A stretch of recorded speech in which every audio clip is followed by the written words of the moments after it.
안녕하십니까, 이태현입니다. 최근 많은 외국 기업이 경영 환경 악화로 인해 중국 시장에서 철수하고 있습니다. 미국 기술 대기업 마이크로소프트는 이번 달부터 중국 내 모든 오프라인 매장을 폐쇄하고 공식 온라인 스토어, JD 플래그십 스토어 및 애프터 서비스 센터만 남겨두기로 했습니다. 마이크로소프트 공식 웹사이트에 따르면 현재 중국에서는 총 51개의 마이크로소프트 매장이 있으며 대부분은 엑스박스 사이트와 단순 마이크로소프트 체험 매장이고 대리점은 단 7개에 불과합니다.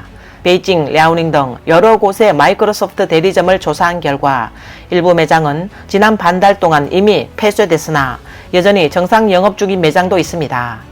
하지만 일부 매장 책임자들은 회사 차원에서 매장 폐쇄 통보를 받았으며 폐업 준비 작업을 진행 중이라고 밝혔습니다. 마이크로소프트의 중국 오프라인 매장은 주로 서페이스 시리즈 노트북과 엑스박스 게임기를 판매합니다. 중국 언론 분석에 따르면 중국 소비자들의 서페이스에 대한 인식도가 계속 낮아지고 있어 이번 마이크로소프트의 채널 통합은 글로벌 차원에서 서페이스 판매에 대한 전략적 조정의 일환으로 보입니다. 아마존 킨들 전자서점도 지난달 말 중국 시장에서 완전히 철수하고 클라우드 다운로드 서비스를 중단했으며 킨들도 더 이상 고객 서비스를 제공하지 않습니다. 또한 유명 여행 가이드북 론리 플래닛도 중국 사무소와 중국 내 출판 업무를 폐쇄 및 중단하며 모든 공식 소셜미디어 계정 업데이트를 중단하고 중국어 가이드북 출판을 중단한다고 발표했습니다. 동시에 일본의 미쓰코시 이세탄 회사도 상하이에서 27년간 운영하던 백화점 영업을 종료하고 텐진에 한 개의 매장만 남겨두었습니다. 며칠 전 이세탄 백화점 상하이 메이롱진점은 입구에 작별 포스터를 미리 걸었고 건물 내부 곳곳에 고객 감사표를 전시했습니다. 각층 많은 매장에서는 할인 행사를 진행하여 50%에서 80% 할인을 실시해 많은 고객이 매장을 찾아 물건을 싹쓸이하고 있습니다.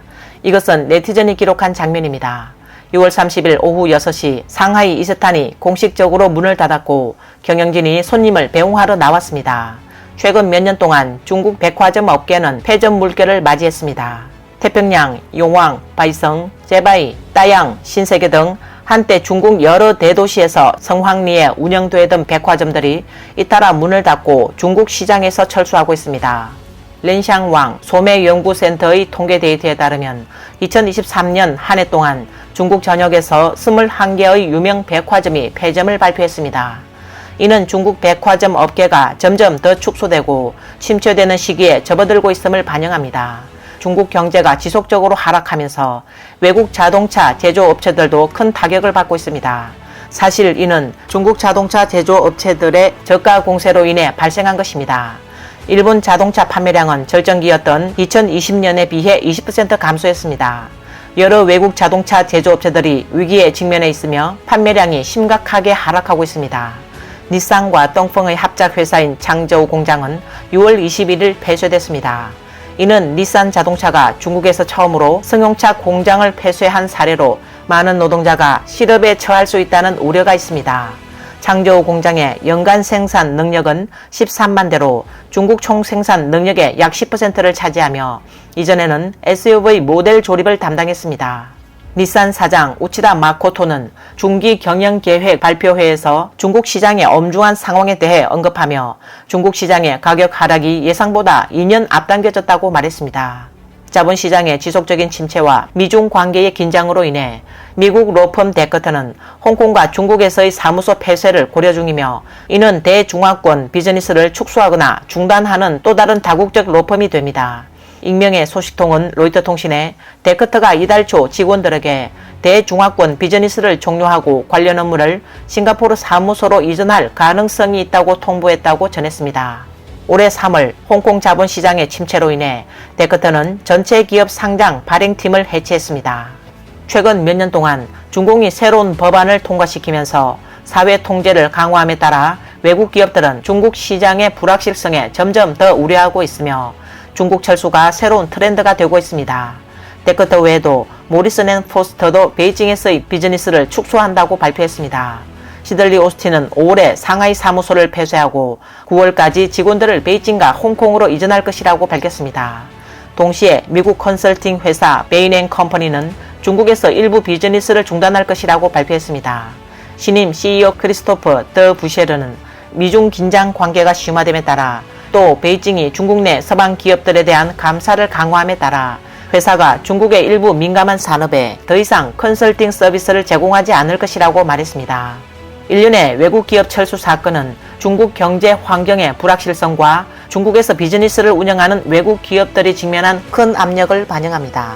작년 4월 베이징 당국은 개정된 새 반간첩법을 발표하여 적용 범위를 국가비밀과 정보에서 국가안보와 이익에 관계된 문서, 데이터, 자료, 물품으로 확대했습니다. 얼마 지나지 않아 중공 당국 경찰은 상하이의 베인앤컴퍼니 사무실을 급습하여 직원들을 신문하고 컴퓨터와 휴대전화를 압수했습니다. 이전에는 미국 기업 실사업체 민츠그룹의 베이징 사무실도 급습을 당해 5명의 현지 직원이 구금됐습니다. 캡비전도 유사한 급습을 당했습니다. 일본 경제신문은 개정된 반간첩법이 시행된 지 1년 후 중공당국 국가안전부가 올해 7월 1일부터 더 큰 권한을 가지게 되었으며 국가안보와 이익에 관련된 정보 범위를 확대하여 중공당국 국가안전부가 간첩 혐의로 수화물과 전자장비를 검사할 수 있도록 허용했다고 보도했습니다. 운영지침은 당국이 경찰 신분증이나 다른 신분 증명을 제시하여 휴대전화와 개인 컴퓨터를 검사할 수 있다고 규정합니다. 외국인들은 중국 입국 및 중국 거주 시 이러한 엄격한 검사를 받을 수 있다는 우려가 있습니다. 중공 당국의 새 반간첩법 시행으로 인해 여러 다국적 로펌이 중국 사무소를 폐쇄했습니다. 펄킨스 코이, 레이텀 앤 와킨스, 오릭이 포함됩니다. 다른 다국적 기업들과 유사한 이유로 대만 기업들도 중국에서 철수하고 있습니다. 현재 대만 기업계는 투자, 무역 및 구매를 중국에서 동남아시아 및 남아시아 지역으로 전환하고 있으며 일부 대만 투자는 심지어 미국으로 흘러가고 있습니다. 중국이 여전히 대만의 최대 무역 동반자지만 2021년 이후로 중국이 대만 무역에서 차지하는 비중은 꾸준히 감소하고 있습니다. 2021년 중대 무역액은 약 2,084억 달러, 하나 약 288조 원에 달했으며 대만의 대외 무역 총액의 약 4분의 1을 차지했습니다. 2023년에는 이 수치가 약 20% 감소했습니다. 이에 비해 대만과 동남아시아 간 무역 총액은 2021년에서 2022년 사이 1년 동안 약 10% 성장했습니다. 대만의 중국 수출 의존도도 2018년 이후 최저 수준에 도달했습니다. 푸젠성 핑탄섬은 중국에서 대만 섬과 가장 가까운 곳입니다. 대만 투자를 유치하기 위해 이 섬은 대만 투자자들에게 세금 감면, 보조금 및 거주권을 제공합니다. 그러나 현재 이 섬에는 대만인은 거의 없습니다. 작년에 대만의 푸젠성 투자액은 전년 대비 80% 감소하여 단 2억 2천만 달러, 하나 약 3,042억 원으로 22년 만에 최저치를 기록했습니다. 무역도 영향을 받았습니다. 작년 푸젠성의 대만 수입은 10.2% 감소했으며 수출은 15.6% 감소했습니다. 중국 경제가 침체되면서 대만 기업들은 수십 년간의 투자와 자원을 잃을 위기에 처해 있습니다.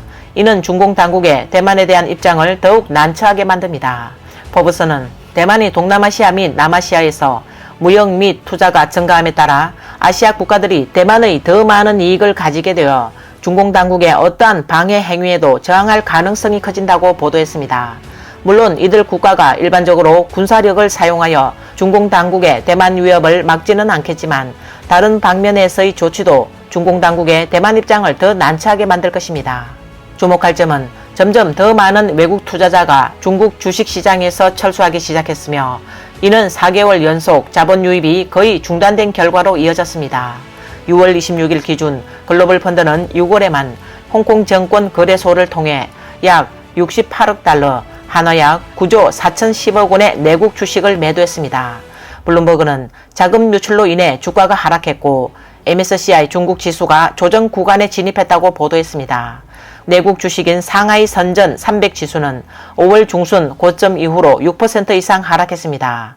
올해 초 외국 투자자들은 중공이 경제 지원을 위한 추가 조치할 것이라고 기대하며 중국 주식시장에 베팅했지만 중공 당국의 3중 전회가 끝난 후 외국 기업들은 중공 당국의 효과적인 조치를 보지 못했습니다. 희망의 빛이 사라지면서 주식시장은 폭락하기 시작했습니다.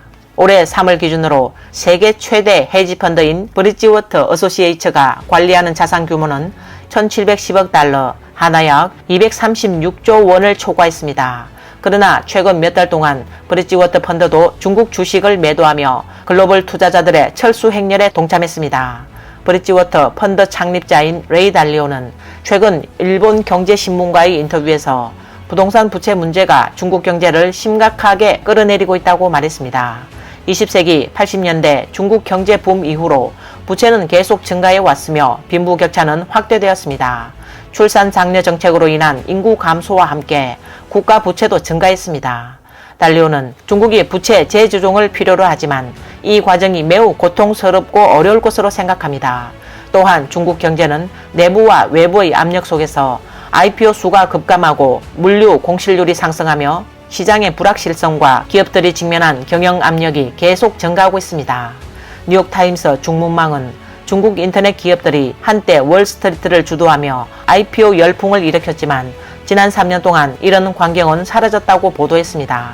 올해 현재까지 중국 기업들은 미국 주식 시장에서 약 5억 8천만 달러, 한화 약 8,019억 원을 모금했으며 이 중 장려 정책으로 대부분은 지난달 IPO를 한 전기차 제조업체 G크립톤에서 나온 것입니다.